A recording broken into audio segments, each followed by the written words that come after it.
What is up, ladies and gentlemen? But most of all, you ladies out there, thanks for clicking on another episode of Break the Silence. I am your host, Cyborg, Steph, Luka. Let's talk about it. Split out!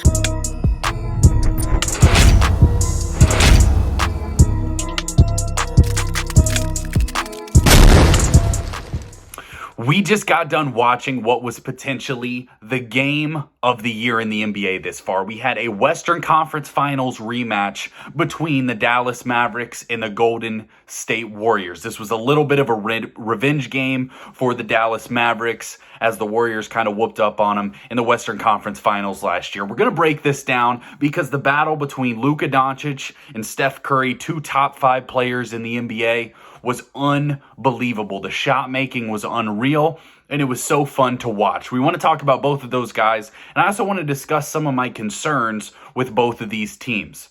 But what an unbelievable basketball game. First, please take a second to like and subscribe to the channel. We are getting so close to 600 subscribers. So please, if you could help me out, doesn't cost you anything to hit that little subscribe button. Helps me out a whole ton. So I would greatly appreciate it. But let's talk about this game that we watched tonight. Now, we knew this was going to be fireworks. Anytime you have Luka Doncic and Steph Curry on the same court, you know that there's going to be fireworks. And tonight, Luka Doncic had 41 points, 12 rebounds, 12 assists, and 4 steals. They said the only player since Larry Bird to put up a stat line like that. Steph Curry on the other side had 32 points, 5 assists, and 6 rebounds. And he's just Steph Curry, and he is unbelievable. Now, I want to talk first about the Dallas Mavericks, the team that actually won this game.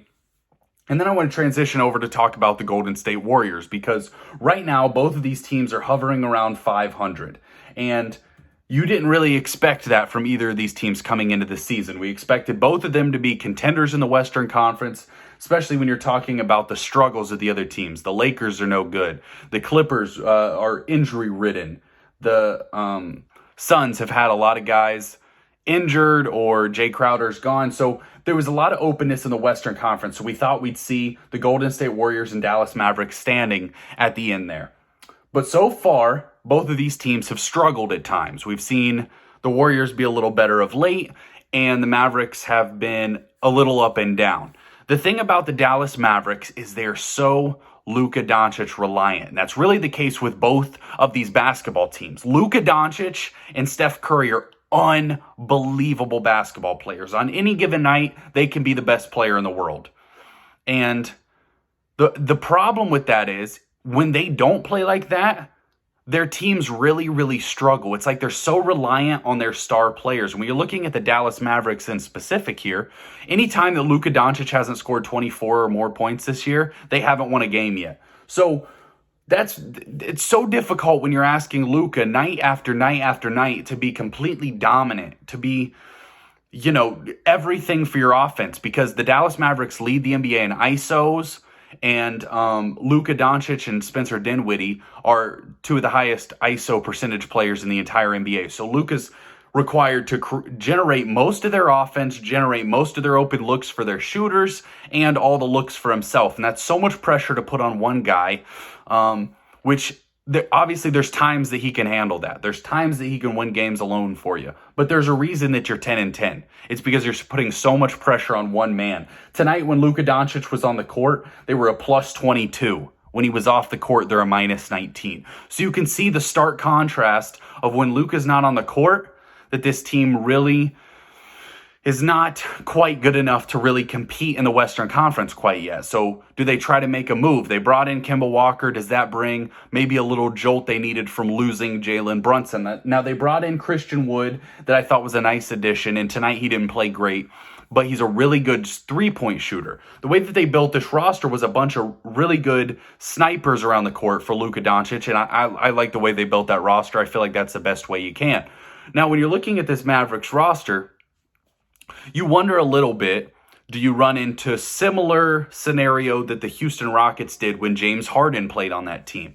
James Harden individually was so great. He was so great in the ISO. He was so great at setting up his teammates for success. But when it came down to it in a playoff series, when the defense is able to focus their entire game plan around one player, is that is that player capable of still carrying the offense on a night-to-night basis? That's what we kind of ran into in the Western Conference Finals last year, when the Warriors were able to throw a bunch of good defenders. Draymond Green, Andrew Wiggins did an excellent job on Luka Doncic. So when the Warriors were able to throw a bunch of those guys on to Luka Doncic, it made it to where this Dallas Mavericks team, while they were still good, they weren't quite able to get over the hump. And that's what I think is going to be interesting for this upcoming playoff run when you're talking about the Dallas Mavericks. Now, obviously, they need to get their record a little better to even be in a good spot for the playoffs. But once they get to the playoffs, that's the question we got to ask. They're last in assists. They're number one in the entire NBA in turnovers. They are a very good defensive team, fourth in defense. But I think that they need to go to a little more pick and roll offense, and maybe they need to make a move for a player that can kind of generate some of his own looks. And I'm not saying necessarily Gordon Hayward, but a Gordon Hayward type player, a guy who can generate his own looks while also creating the offense a little bit. I think that would do wonders for the Dallas Mavericks. Let's move on. And again, I'm most of this video is praising how great Luka Doncic is. I don't want to sit here and critique him most of the time, even though I talk about some of my concerns. Luka Doncic was unbelievable. And when he plays like this, he's playing like the best player in the NBA. And they're very tough to beat. I just think if you're relying on that every night, that's really tough. And they're last in the NBA in rebounding right now. So need to improve in that area. They're also the slowest pace team in the NBA. So Luka controls the entire pace of the game, which is really crazy to watch. It's almost like when you're looking, I mean, there's a lot of NBA players that have done this in the past.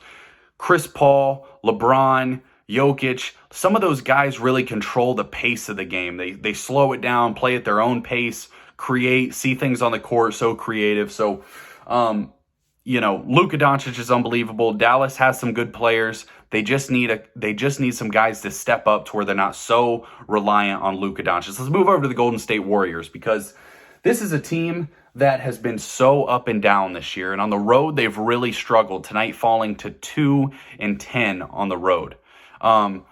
They're a team that, to me, a lot of people are starting to wonder if they're over the hump, if they're too old, if they're not going to figure it out.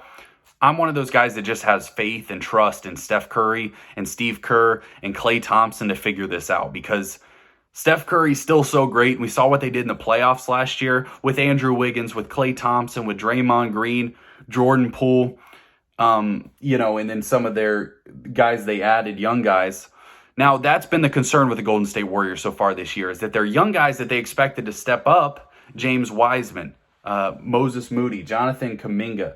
You kind of expected those guys to take a big step forward. Now, Kuminga played very well tonight, both on the offensive and defensive end of the court. So if he can make that step forward to become a contributor, to me, I'm not that worried about this Golden State team. I think they need to get on a run. They need Klay to, get himself back to form, which he's starting to. Tonight he struggled, was 1 of 6 from 3, and actually had a wide open 3 to tie this game. But if Klay Thompson can get himself back into form the way he was playing last year, I think this team could still be a legitimate threat in the Western Conference. Now, Steph Curry, what else do you say about this guy? To me, he's a top 10 player of all time.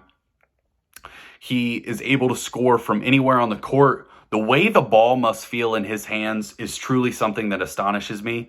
The way that he can shoot a 3, turn around, and just know that it's going in. Now, we all have that feeling when you're shooting. You can kind of feel like, hey, that felt good. But Steph Curry is a completely different level, because if he's doing a 15-foot floater, he also can know when it's going in or when it's not going in. The control he has over the basketball is truly unbelievable. And I'm in awe every time I watch Steph Curry. His shot making is unbelievable. Now, interesting note from this game, the amount of travels that are being called in the NBA is really shocking. And it's something that was a point of emphasis in the offseason. What they usually do with points of emphasis is that they start calling them a ton to start the year. And then as the year progresses, they kind of go away from calling those, points of emphasis, and it returns to more the normalcy that we expect. they're still calling a lot of travels, and we are now a quarter of the way into the season. They're still calling a ton of travel, so something to keep your eye on. This could be something that matters in the playoffs. It could be a big call in a playoff game, because tonight Steph got called for a big travel on the second to last possession of the game. So something to really keep your eye on in the NBA this year, as they've really amped that up. Now, that's all I got as far as this game. Unbelievable basketball, unbelievable shot making. Luka and Steph, can't say enough good things about them. Really excited to see how both of these teams, if they can turn their season around. I still have faith in both of them. I think the Warriors are going to be Western Conference Finals contenders, and the Dallas Mavericks will go as far as Luka takes them. But with Luka on the court, you're always a threat. That's all we got for you tonight. Please take a second to hit that subscribe button. Cyborg out.